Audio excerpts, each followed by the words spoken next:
No, I wouldn't put it that way. Oh, no, that would be wrong. I'm the scapegoat. I like that better. That sounds good.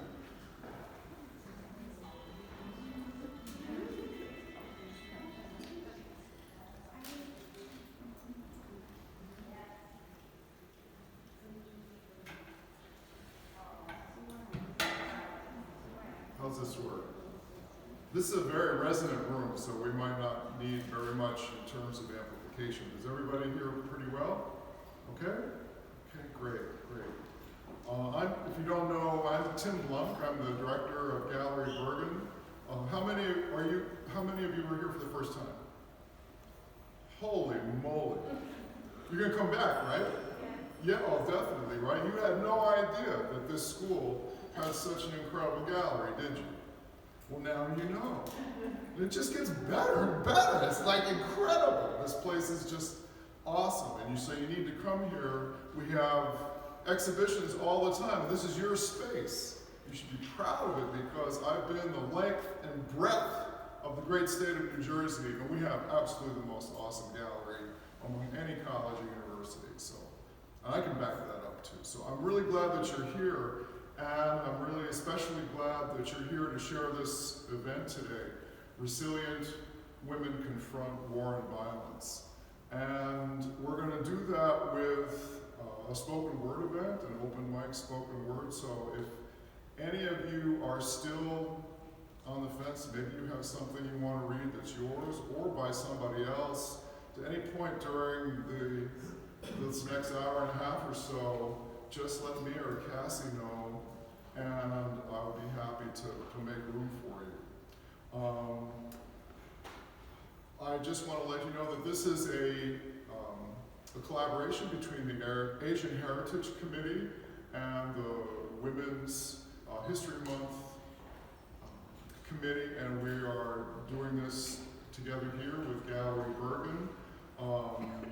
We've had an incredible month, almost 2 months of events. I mean, starting even back with Black History Month. We're really trying to get rid of the sort of silo approach to all of these kinds of discussions and celebrations. And we're going to do Black History Month all year round. We're going to do Women's History all year round. We're going to do Asian Heritage all year round, and just keep that attitude going, because this is the kind of consciousness we need to build on an ongoing basis. So just get used to it. It's a good thing. It's a good thing. So,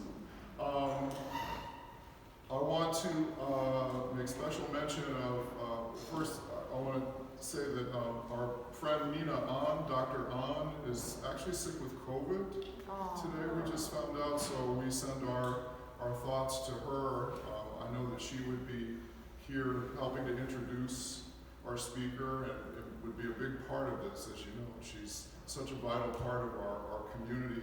Also, I want to recognize some of the members of the Women's History Committee here who just put on such an amazing event last Thursday.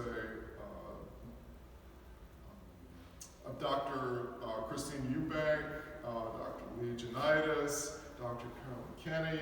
So we are so, Kelly, I'm sorry.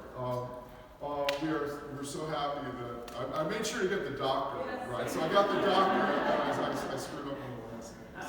So we didn't go to 8 years of evil graduate school to be called Mrs. History. So.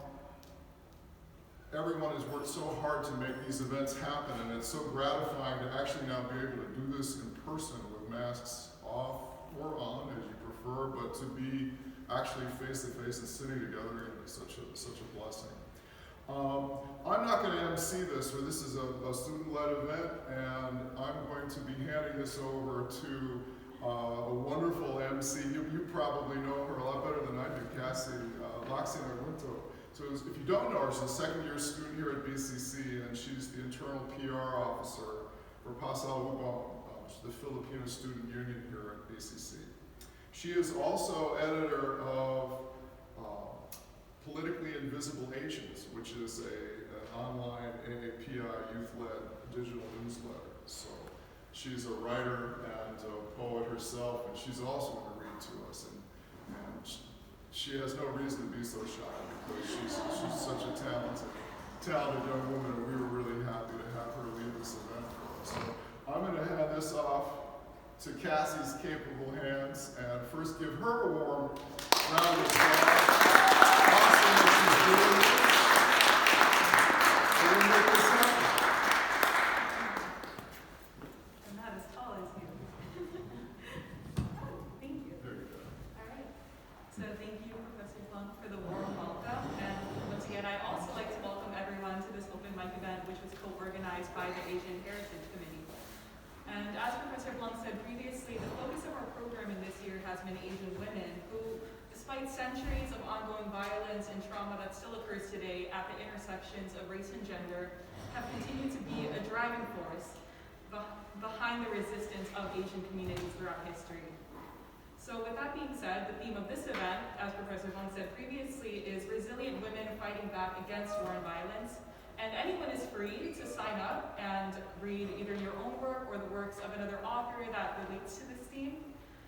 Please keep readings around roughly 5 minutes, and feel free to return to read for a second round if you wish. We're all very excited to see what everyone has to offer. So before we open the floor to our student readers, I'd first like to introduce our featured author, Yoojin Grace Wuertz. She was born in Seoul, South Korea, and immigrated to the United States at 6 years old. She currently holds a Bachelor of Arts and a Master of Fine Arts from Yale University and New York University, respectively. Everything Belongs to Us is her debut novel, which was selected as a New York Times Editor's Choice, longlisted for the Center of Fiction's First Novel Prize, and included in the Kirkus Review's Best Fiction of 2017. Her writing has also appeared in an array of publications, such as the Times Literary Supplement and the Massachusetts Review. So everyone, please join me in welcoming Ms. Wuertz.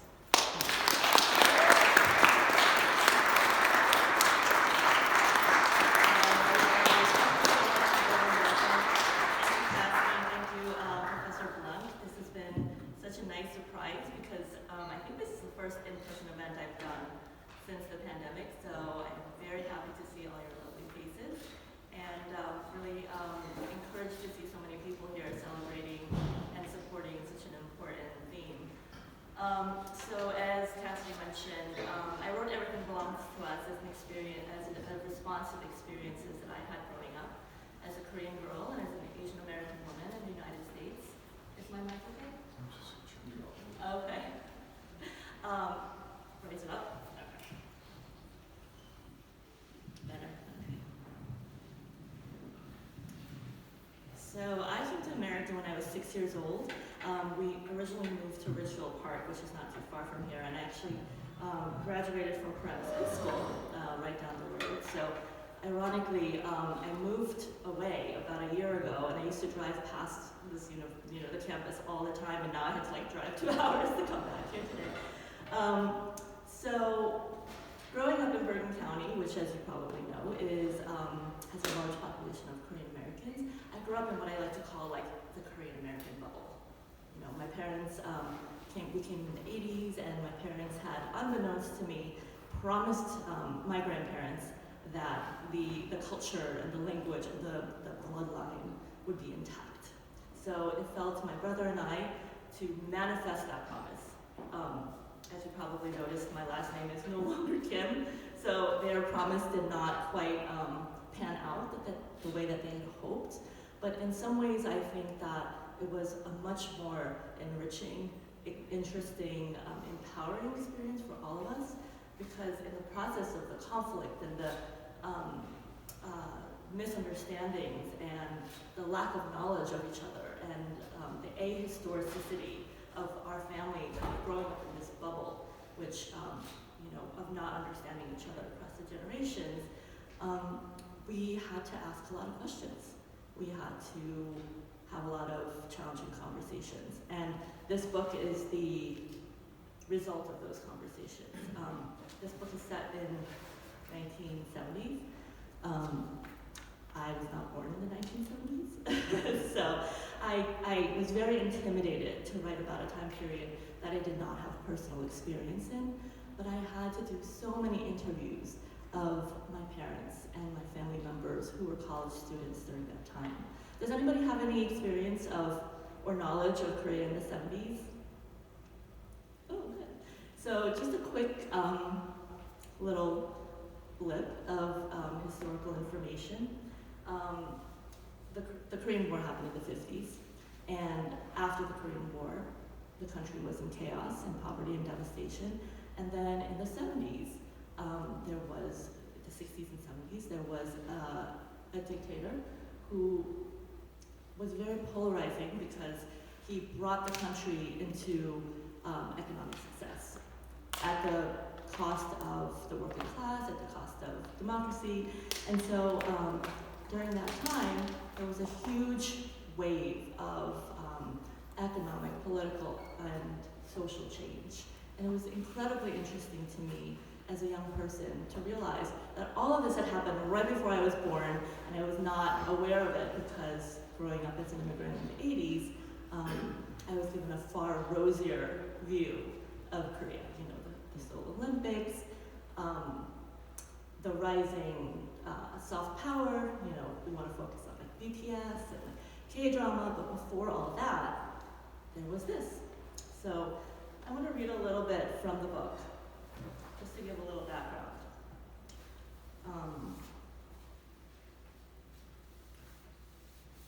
The book is about 3 college students who are at the elite university in Seoul. It's called Seoul National University. And they all come from very different socioeconomic backgrounds.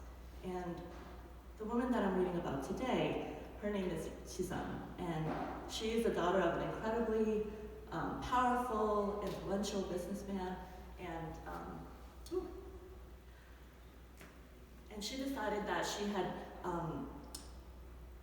experienced so much privilege that she wanted to become a worker. She wanted to become a factory worker to help the cause.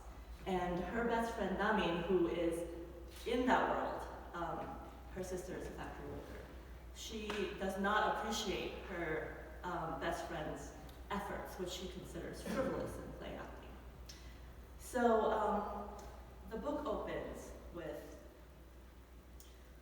a third person who is overlooking the strikes that are happening at the factory that Yoojin is working at. And I wrote this scene because I found this event in the research that I was doing for the book. And it was about women who had lined up for a strike, and the riot police were moving in, and they decided to take off their clothes. And in that moment, they thought that their nudity would protect them, because in that moment in the 70s, the idea of women as this like fragile, sanctified beings, that their nudity would be a protective, defensive armor against the patriarchy, against the police.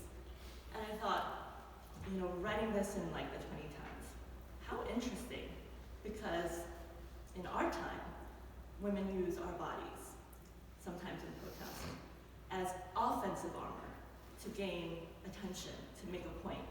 But in this culture, they were using it as a last resort in desperation, thinking that it would protect them.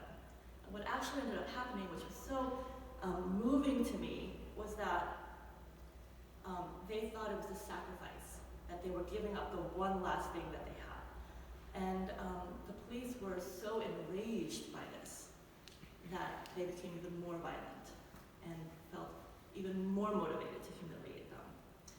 So I'm going to read the part that happens immediately after that, when the women have been arrested and have already been violently suppressed. I'm just going to grab that water.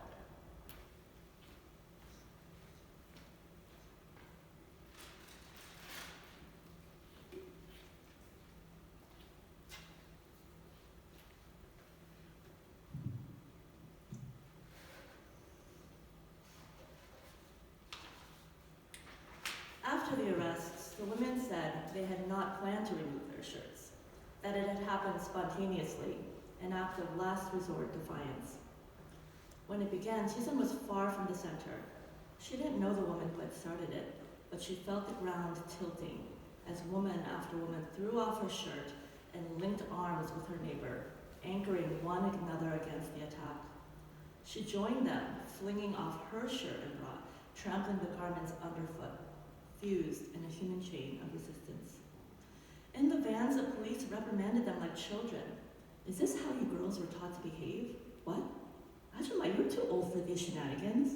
Are you a mother behaving like this? It was warm in the vans with so many bodies pressed together, but some girls hugged themselves, shivering, their lips nearly white with the effort of holding back tears. Those who still had shirts and kerchiefs removed them and passed them on to the undressed women, leaving just a bra or undershirt for themselves. Chisan untied the kerchief from her hair and covered herself with it. It was almost sheer with sweat and useless. Remembering how terrified she had been at her first arrest, she wished she had something to offer the younger girls, if only just a smile or reassuring word. But they had withdrawn into themselves and would not meet her eyes. Someone started to sing, an older woman with a good folk voice, hoarse now from shouting. Seya, seya, harang seya. They had been singing it since the first day of the strike, a simple peasant song asking the bird not to devour the crops. A minor key lullaby, cyclical and easy on an empty stomach. But here in tight quarters, interpreted by the strong, rough voice, Jisun could see the sky and fields. She heard the farmer counting his plants, fearing a lean winter. Hey bird, don't sit in my field. If the green pea flower drops, the merchant will go crying. Why do we sing this song? Jisun asked. It's not the bird's fault for eating. The singing woman had started again. Seya, seya, but stopped at Jisun's question. It's not the farmer's fault for hating the bird either. All the more reason, Jisun said, we need a different song. If they were going to sing such a song, she wanted to hear herself in the story. The woman picked up again and sang it through to the end. She hung a few bars at the beginning. It was a song that could not end at the end, a song that demanded repetition. Bird and farmer, natural enemies, old, old song. But you see, we need a different cycle because it's not natural for us, Jisun said. But she couldn't finish because of the way the woman was looking at her. That's the difference between you students and us, the Ajumma said. You students think everything is an argument. We have to work to eat. We can't just quibble with words all the time. Old songs are for comfort, not ideology. But I agree with you, Ajumma, Jisun protested. I'm critical of these attitudes just as much as you are. I only meant we have an opportunity to represent a different message. Something stronger that might go further to clarify our demands. A smile played across the older woman's lips. Do you want to debate this? Now? We better organize a meeting and take a vote, she said. Despite the clear sarcasm, there was a calm and gentle quality to her voice, as if she were simply explaining a fairy tale to a child. But first, we must collect everyone's suggestions for better songs. This could take a while. We should also make sure to elect a proper leader for a committee. Without raising her voice or even letting the harsh edge of bitterness creep into her words, the woman had perfectly won her point. Jisun felt her heart slamming against her chest, her face prickling with shame. She wanted to say so many things about how she was not just a student playing activist for fun, or she was not the kind of student activist who sprouted philosophy and argued theories all day long. Protest quivered on the tip of her tongue. I have given up everything to be here. I share positions exactly. But it wasn't true. They were not in the same position, nor would they ever be. And Jisun had committed the cardinal error, lecturing without permission or proper experience. Forcing amends now would not help. Jisun bowed in apology. Her father had taught her this. To condemn her mistakes with the strongest possible conviction. To never let anyone defeat her with shame. You're right, Ajumma. We call people like me momur. Momur, diluted ink. People who pretended intellectual superiority and activism but barely lifted a finger to work. Patting her arm, the Ajumma picked up the refrain where she left off. Seya, Asea.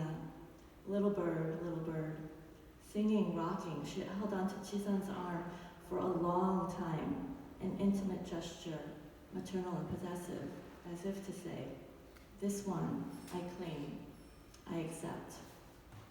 After the vans returned to the station, the officers packed the women into the holding area. This consisted of 4 long cells, subdivided by bars, painted a glaring primary blue, more appropriate for a kindergarten than a city cell. The floors were pitted concrete that was slick in areas from recent hosings, but the water seemed to have awakened the smells of urine and excrement rather than washing them away. The women tried to huddle away from the obvious puddles, the splatters of vomit and what they hoped was not blood. But there were too many of them to spare the space. Someone had to stand in the mess. Chizan, without meaning to, stopped short and let someone else be pushed into the worst of it.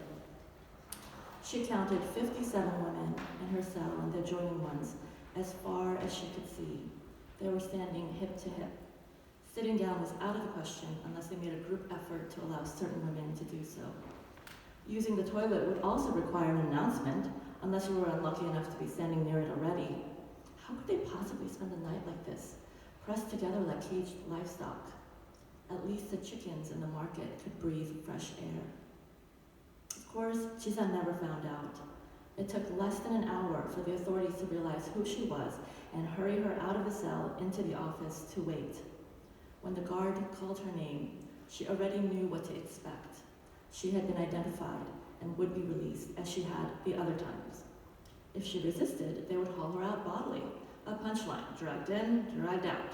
She would not let that happen. She would walk out on her own 2 feet, denying the cops that satisfaction at least. Hurry up, move it, princess. In the long seconds it took to squeeze through the massive bodies and through the unlocked cell gate, Chizan felt more exposed than if she were completely naked. The eyes of her fellow inmates bored into the back of her skull. The guard slammed the gate behind her, then checked the lock with an unnecessary jangle of keys. He shoved a stiff inmate's t-shirt in her hands and waited, leering while she put it on. Someone yelled, "Hey, where are you taking her guard? What did she do?" A few other women took up the cry, shaking the bars and reaching out for her hand. The tears seemed to burn as they rushed down Chizan's cheeks. She had never cried at the police station, not even at her first arrest, when she was certain they would treat her more harshly to make an example of her. How wrong she had been.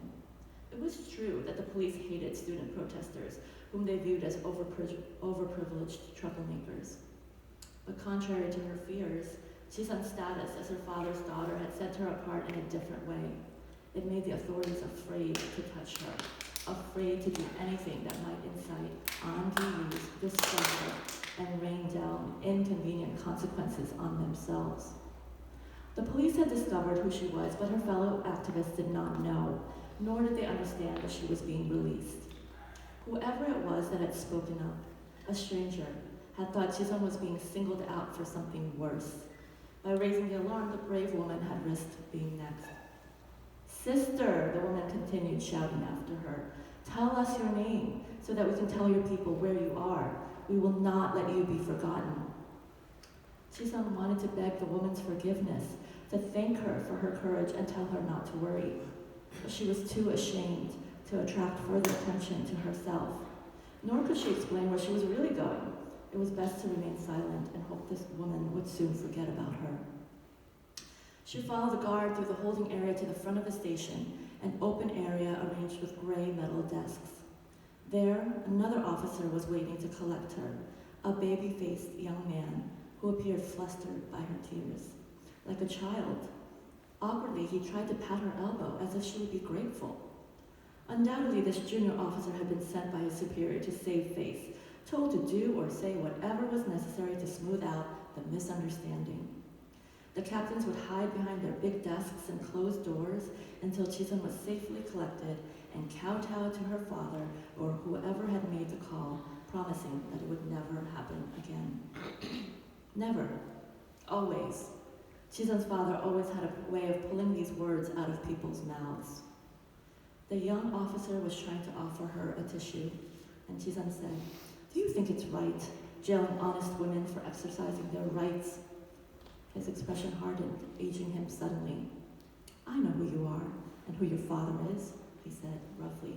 "You made a fool of us. What right do you have? Not everything is your plaything. Not everything belongs to you." That's it.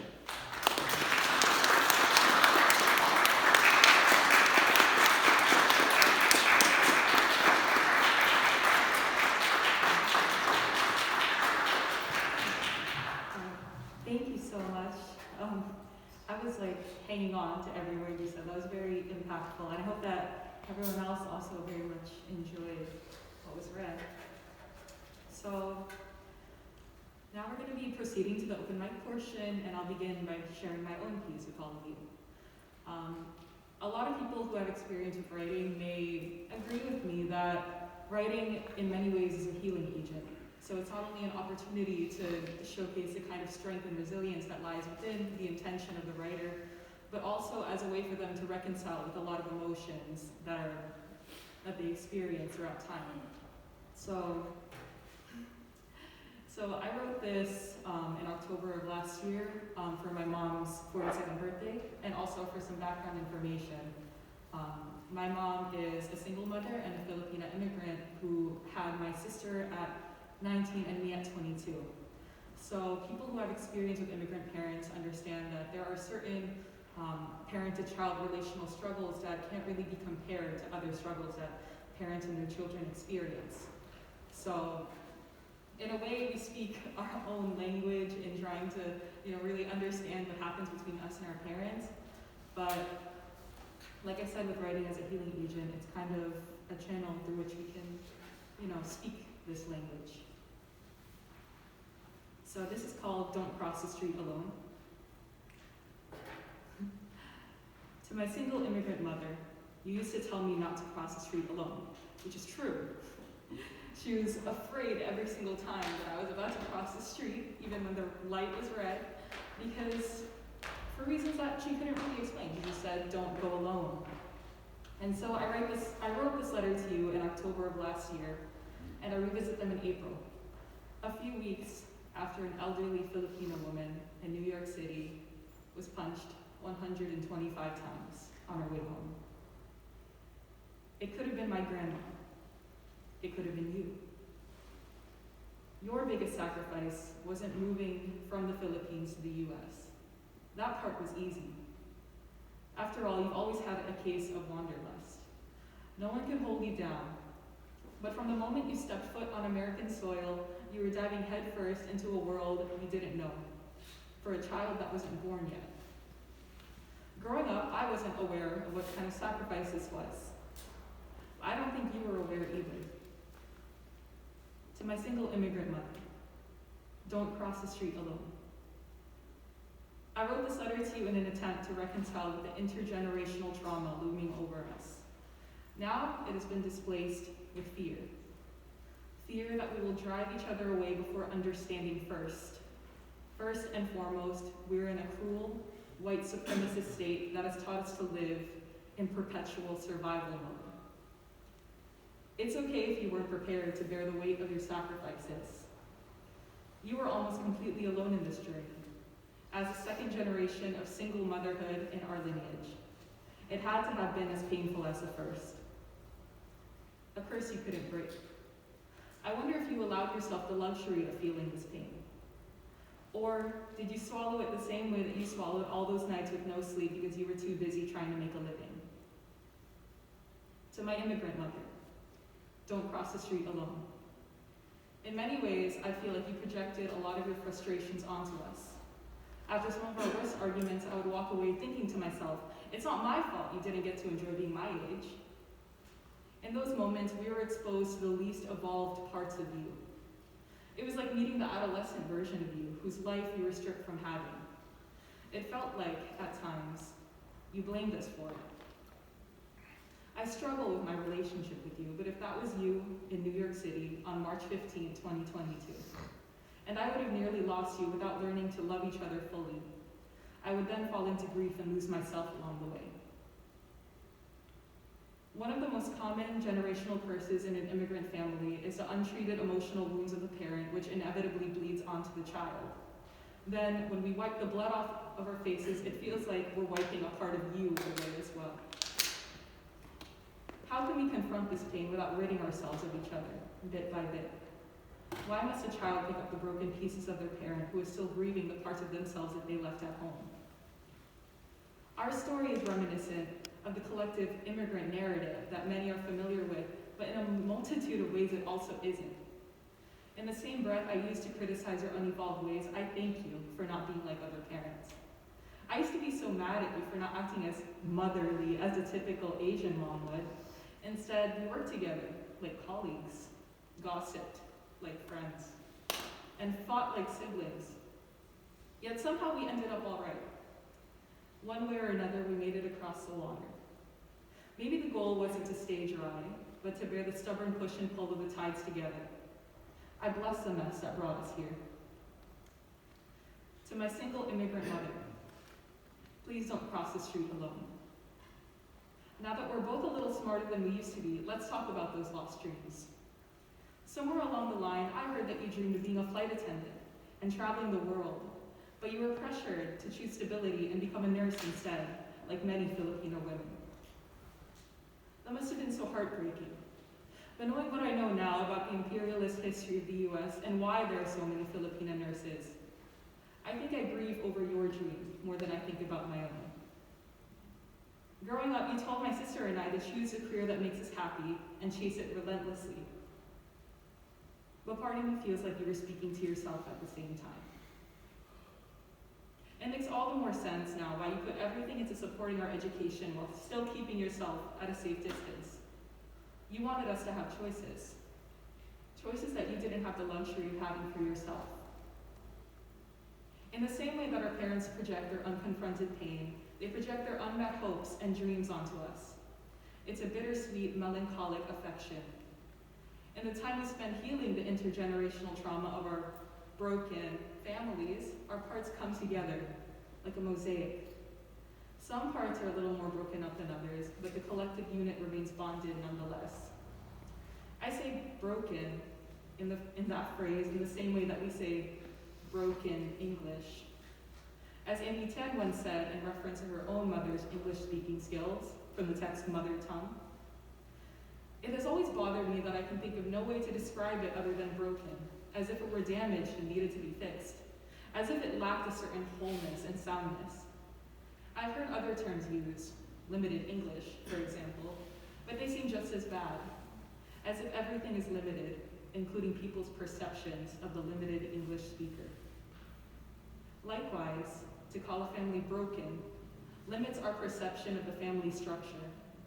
Many of our pains go unhealed for so long that they become collective burdens. But it's not brokenness that fosters this.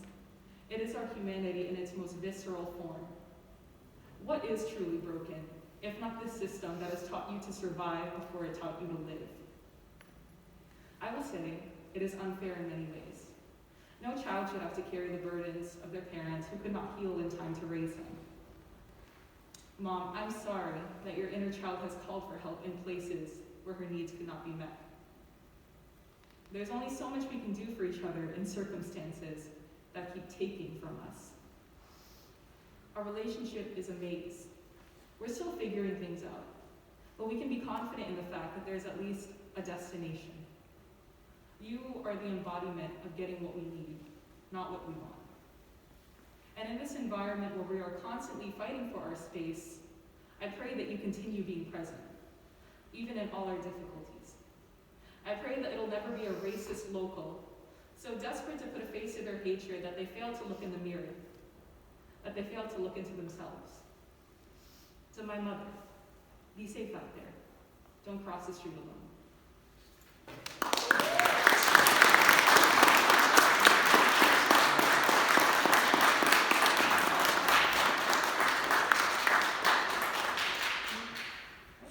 Thank you.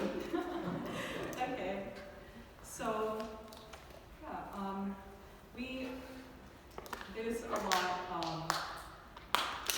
there's a lot of emotion packed into that piece as I wrote it, and I'm happy happy to say that we have more readers that are going to come up and evoke even more emotion among this collective group.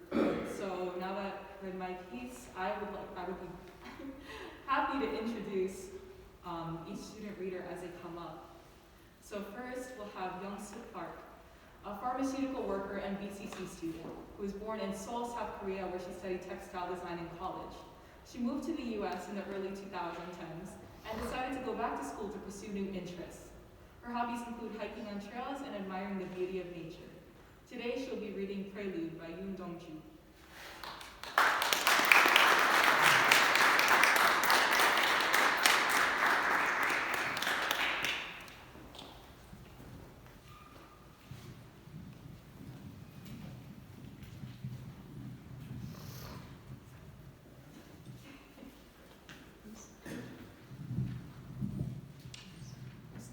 Very good. Yeah. Great. Thank you. Good morning, everyone. Morning. Morning. Today I will read Prelude by Yoon Dong-ju in both Korean and English. Yoon Dong-ju, 1917 to 1945, is the poet most loved by Korean people. Uprightness of the direction of the times and life through literature. He was killed in jail in Japan when he was 27, right before the independence of Korea from Japanese imperialism. I recite this poem because he showed his resilience and hope for his mother country through his words. 사실 윤동주 죽는 날까지 하늘을 물어 한 점 부끄러운 벗기를 입새에 바람도 나는 괴로워했다. 별을 노래하는 마음으로 죽어가는 모든 것들을 사랑해야지. 그리고 나한테 주어진 길을 걸어야겠다. 오늘 밤에도 별이 바람에 스친다. Prelude by Yoon Dong-ju. Let me have no shame under the heaven carried down. Evil waves of the foliage paint my heart with a heart that sings the stars. I will love all thy things, and I must fear the path that's been allotted to me. Tonight also, the winds sweep over the stars. Thank you.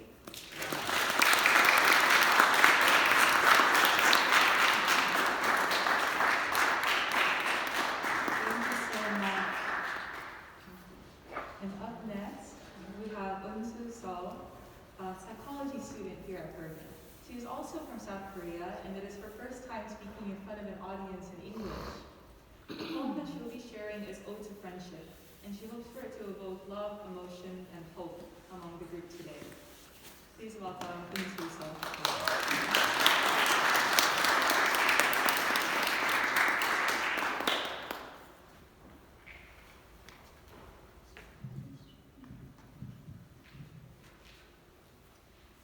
Ode to Friendship by Yoojin. The night so warm, I could fall in love with anything, including myself. My loves. You're the only people I surrender my softness to. The moon so blue, and yes, what's gold is gold. What's real is us despite a country so brave, so woke, so deaf. Our gloom as loud as shells. Listen, even the ocean backs. Put your hands in the sand, my friend. It's best we bury ourselves. What's heavy? what's heavy becomes light. Thank you.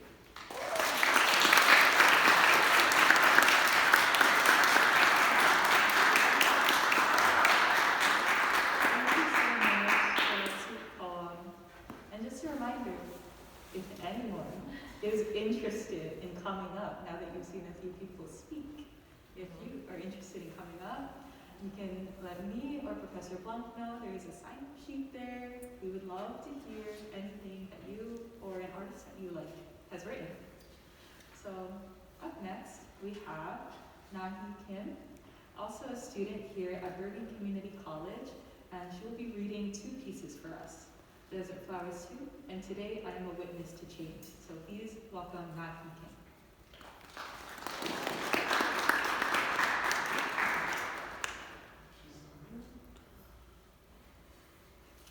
Well. All right. That's okay. I'm sure that would have been very good. So, with that being said, do we have any sign-ups or anyone that would like to read a poem? Don't be shy. We could do a question and answer with Yoojin. Yeah, all right. So now we're going to do a question and answer with Yoojin.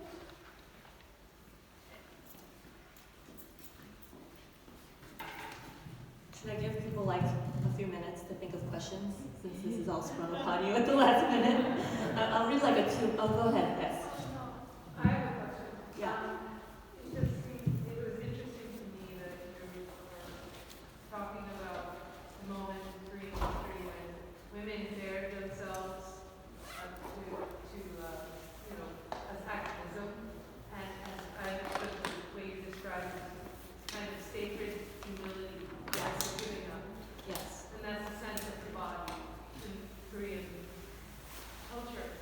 And contrasting that with American culture. Yes. And I thought about that for a moment and thought, well, what is this bearing a woman's body as activism in American culture seems to me more like a kind of, front face to face with a sense of indecency. Mm-hmm. It's indecent, it's aggressively indecent. Mm-hmm.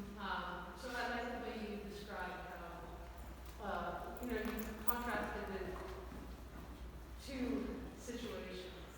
And do you remember Pussy Riot in Russia? Sorry? Do you Yes. remember Pussy Riot in Russia? They were doing Yes. that as well. Yeah. And it's kind of a timely moment because they were protesting Putin, 10 years ago by dressing in this kind of symbolic womanly form in these triangle dresses, covering their faces and then baring their breasts. Yeah, and it was very powerful as a time of rock attention. Yep, and very aggressive because they were coming from a punk rock background. Yeah. But very different from the cultural symbolism in the 70s in Korea. They thought that they were kind of giving up their last vestige of humanity in a way, Yeah. I like to imagine it makes me understand the culture of it. But what struck me is that the comparison with the nakedness of the body, of the female body, with the nakedness of the face that we're all dealing with right now. I mean, on Friday, our school lifted the mask thing, so we could come with the mask or not. And but it is, the face does suddenly, and sometimes intensely, moments intensely feels naked. And I'm just thinking about what this masking means, and what, in terms of the correspondences between, I'm feeling it more than I'm thinking about it. I want to say about the nakedness of the face, but it's suddenly become quite apparent. And, yeah, I'm wondering, just wanted to say that. I don't know if you see any parallels or have any comments. Well, I don't know. I was looking at all of you in this space and I became very overwhelmed because it's been so long since we've all been able to share communal spaces with our faces masked or unmasked in many ways. And I think there's a communal trust that we have to rebuild because so much of it has been devastated and cracked in the last 2 years, if not 6 years, I would say, since, my book came out in 2017 in February. So if you all recall, in 2017 January, we had quite a cataclysmic event in our, country. And so much has happened in such a relatively brief time between the Trump presidency and COVID and the pandemic and the war now, that so much of what was under the surface has now broken free, masked or unmasked, and I assume it's going to take a very long time for us to be able to process all of that. Go ahead. Yeah, the question was, when you wrote your book and you finished writing your book, did you want the book to be read and to show the impact the feelings of other Koreans or other people that have been protesting in factories, that have been frankly suppressed? Do you want that to show like an activist way, or do you want to say we need peace when you wrote your book? What you read? I think there was all of that involved. Like when I wrote the book, I did not know that when the book came out. So I mentioned what was happening in our country in 2017. What was happening in South Korea in 2017 was Park Geun-hye, who was the president there, who was the daughter of the dictator who was in power for almost 20 years in the 70s. She was ousted from the presidency by millions of people who congregated in the streets of Seoul peacefully, and so that was a peaceful demonstration of a young democracy at work. And I remember many people came up to me during that time, because I just happened to be on book tour at the time. They said, South Korea is doing a very good job of making their dissent known, whereas here in America we were doing a somewhat poorer job of making our dissent known in very unified formats, like 1 million people in the streets every day for weeks and months on end.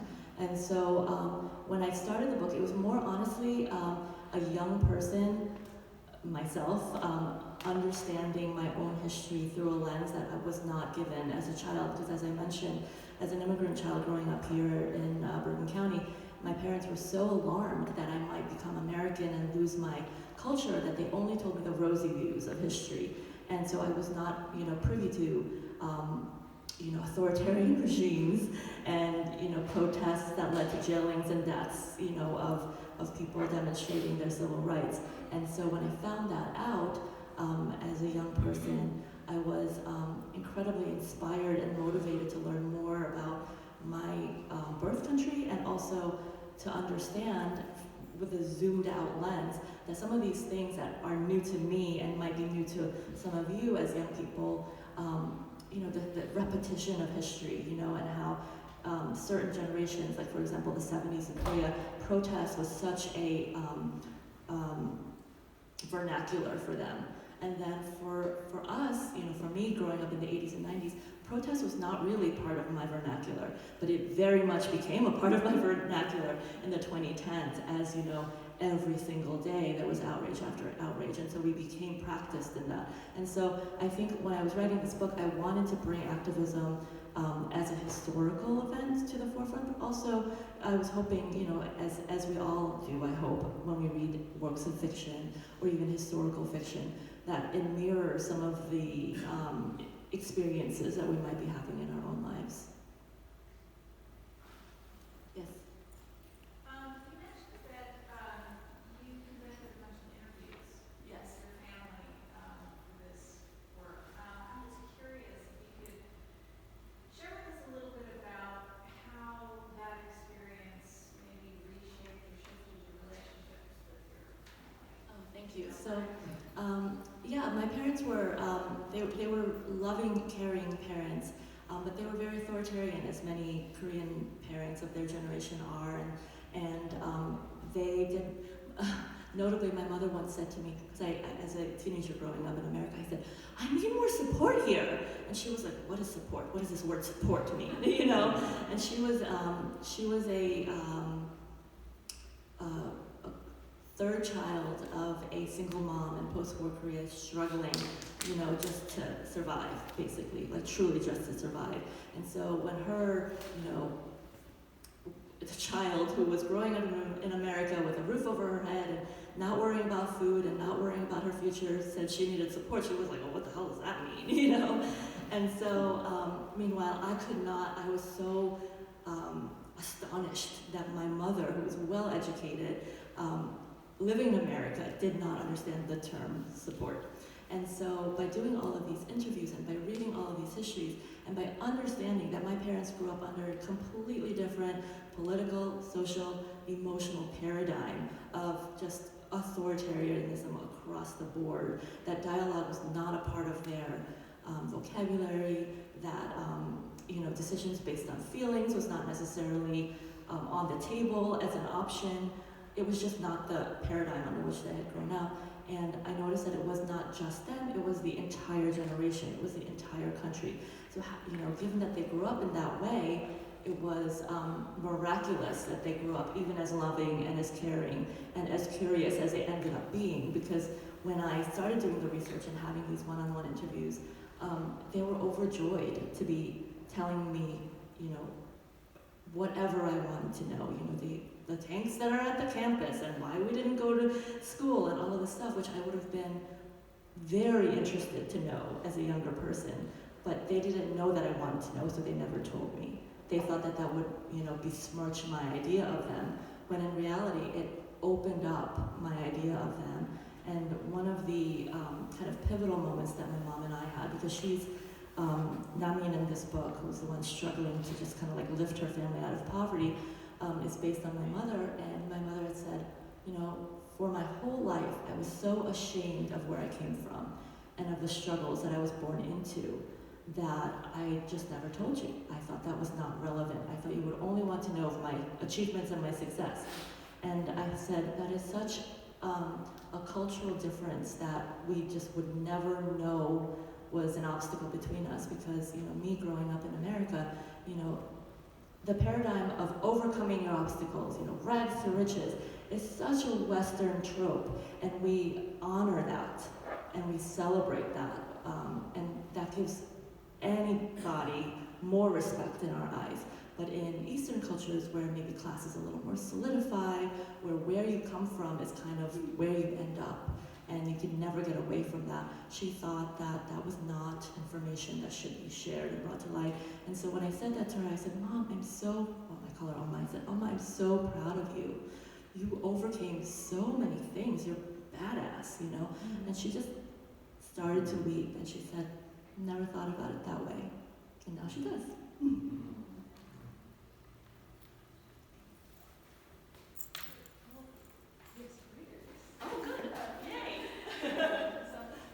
Thank you so much for all your questions, and thank you again, Grace, for imparting your wisdom among us. Oh my gosh. Do that as a Okay, so we have a couple of students who would like to read. First, we're going to have Andrea Shendanu come up, a BCC student. So, come on up, Andreas.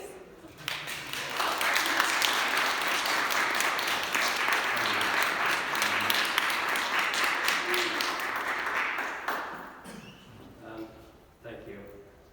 So this poem is dedicated to my grandmother, who left her home country of Estonia to escape the Russian army back in the 40s.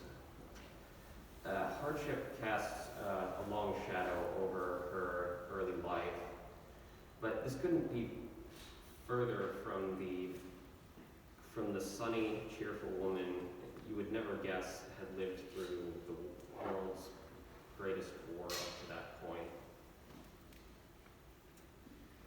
This is for her and for all those who need a little hope in these hard times. I call this poem Sisyphus on the Hill.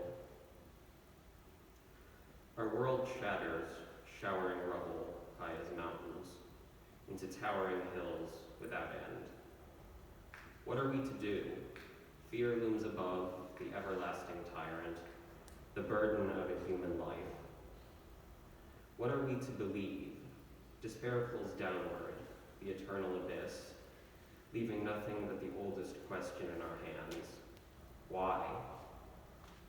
Are we to give in to winter's deadening cold, to the roar of the winds? No, we must shout. We will never surrender. Keep to the path of courage, in peace and resistance. We must shun vile spite and raise the resolute shield, our minds towards mercy. Keep to the path of hope. With no future, our human present is empty, gray, and bleak, heart drained of resolve. No, we will carry on. It is what we were born to do. Keep like mighty Sisyphus, pushing his stone burden upwards and onwards, even knowing tomorrow it may come tumbling down. The strength that matters only grows, not from the barrel of a gun, the force of a voice, but from our hearts, always. For forever within us is our invincible summer. Thank you very much.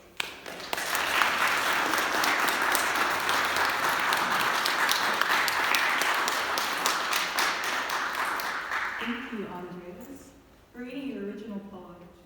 I think everyone can agree that every line sounded very intentional. That's great. So up next, we have Angelina Turner, also a student here at Bergen Community College, reading Why Are Your Poems So Dark by Linda Paston.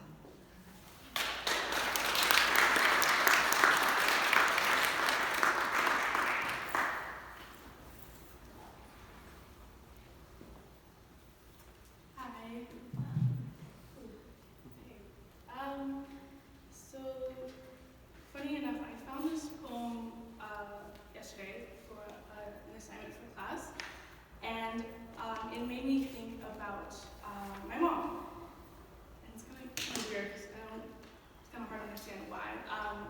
When we were talking about immigrant parents, though my mother is an immigrant, my grandmother is. She came from Cuba, and I've noticed, growing up, I've noticed that there was this detachment between, like emotional detachment when it comes to a lot of immigrant families. Really don't know why, but it always was like a common thing. And I noticed that it's not because they didn't care or they didn't, love their children, it's just they always seem to ask the wrong questions. So I'm reading this poem. It's called Why Are Your Poems So Dark by Linda Paston, I believe that's how you pronounce her last name. It's very short, so. Isn't the moon dark too, most of your time? And doesn't the white page seem unfinished without the dark stain of the alphabets? When God demanded light, he didn't banish darkness. Instead, he invented ebony and prose, and a small mole on your left cheekbone. Or did you mean to ask me, why are you so sad so often? Ask the moon, ask what it has witnessed. Thank you.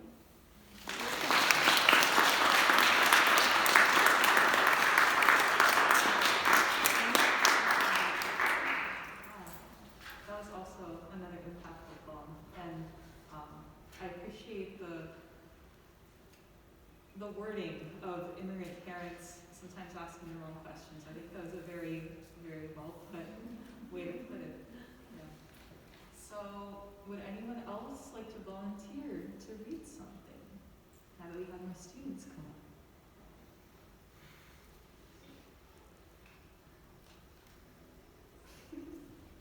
All right. So, we have around 10 minutes left to this open mic. So, yeah. Can I? Yeah. Can I? Yeah. May I take the time? Yes. Thank you. I think our speaker, our students, is amazing, and as a faculty member, I felt responsible, kind of. So here I am. This morning, I was pretty shocked. I love the New York Times. I absolutely love New York Times. That paper has taught me a lot. As a matter of fact, I think that paper influenced me to dabble in journalism. So before becoming a historian, I was a working journalist for about 10 years. But this morning I hated the New York Times. It was so too thorough and too graphic in conveying what's happening in Ukraine. I hated their quality journalism this morning because it was too much, so to speak. Reading through and viewing through their stories and images of what has happened recently in Ukraine, something came into my mind. See, I was born in a city, but I was sent to countryside to live with my maternal grandfather for a while. And he was a rice farmer. Not very well educated, but he had a lot of wisdom, I must say. He had that reservoir of colloquial wisdom that he taught me all the time. He was non-stop trying to tell me what life is all about in a very subtle, very colloquial, vernacular ways. And this is what he said about what life should be. One of his sayings that I still recall. I hope not much will be lost in translation. It sounds better in the original language, but I'll try to translate it. Okay? Simple. He's a simple farmer, so he doesn't have a sophisticated metaphysical rendition. So he said, if you have a deep well, you will never thirst. If you have a fertile land, you will never go hungry. If you have a strong ox, you will not be tired. If you have a good friend, you will not be lonely.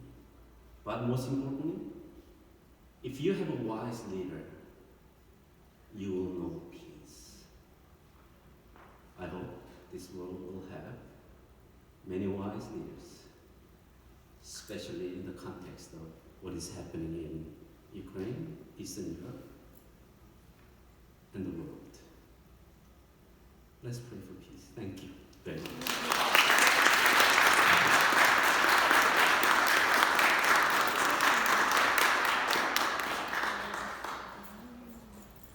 Thank you, Dr. Yi.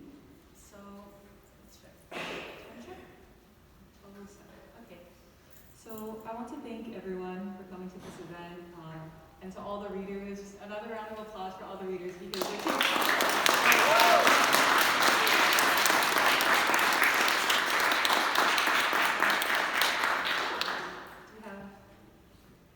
I think we have one more. Yes. People recite a poem. I want to read my favorite poem by Korean American Suji Kwak Kim. It's called Monologue for an Onion. And it's like the poem I really wish I would have read. Monologue for an Onion. I don't mean to make you cry. I mean nothing. But this has not kept you from peeling away my body layer by layer. The tears clouding your eyes as the table fills with husks, cut flesh, all the debris of pursuit. Poor deluded human, you seek my heart. Hunt all you want. Beneath each skin of mine lies another skin. I am pure onion, pure union, of outside and in, surface and secret core. Look at you, chopping and weeping. Idiot? Is this the way you go through life? Your mind, a stopless knife, driven by your fantasy of truth, of lasting union, slashing away skin after skin, from things, ruins and tears, your only sign of progress? Enough is enough. You must not grieve that the world is glimpsed through veils. How else can it be seen? How will you rip away the veil of the eye, the veil that you are, you who want to grasp the heart of things, hungry to know where meaning lies? Taste what you hold in your hands, onion juice, yellow peels, my stinging shreds. You are the one in pieces. Whatever you meant to love, in meaning you changed yourself. You are not who you are. Your soul cut moment to moment by a blade of fresh desire, the ground sown with abandoned skins, and at your inmost circle what? a core that is not one. Poor fool, you are divided at the heart, lost in its maze of chambers, blood and love, a heart that will one day beat you to death.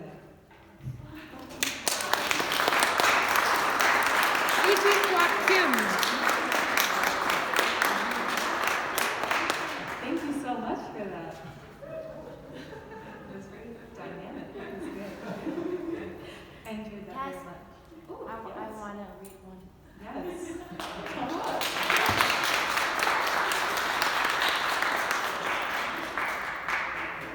Hello. I am a horticulture major, so I would like to read my favorite poem that I found. It's called Pretty Dragonfly Spreads Love. In a gorgeous meadow clock full of butterflies and daylilies that lived a sassy, happy, beautiful dragonfly. She was loved by tulips, roses, and coneflowers. The monarchs revived her, seeing the joy she brought to the meadow. This little dragonfly did her best to fit in, nourishing each aspect of the meadow as was her right. Pretty butterfly spreading love to the flowers, expecting nothing.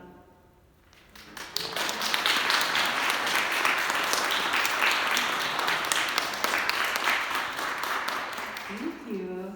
Would anyone else like to come up? I should ask. All right. No one else. All right. Well, once again, I'd like to thank everyone so much for coming. Thank you for sharing your work. Thank you, Grace, so much for reading from your book. It's us.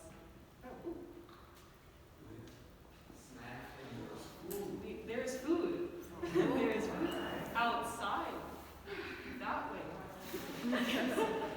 Yeah. So before we close off, I would like to invite everyone to next week's keynote luncheon, Wednesday, April 13th in Tech 128.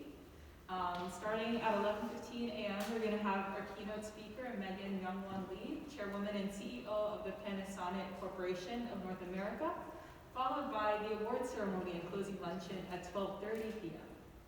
So, if you enjoyed the programming today, you should come to next week's luncheon. It'd be great to have you there. Okay. All right. And my colleague in the Asian Yes. Committee has asked whether we could have a little photo op afterwards. Our speakers would not mind if that's the case. I think it would be very nice to have our students take a picture with our whomever, our speaker, faculty members, or anybody. yeah. Pictures? Yeah, sure. Let's have a round of applause for our brilliant MC.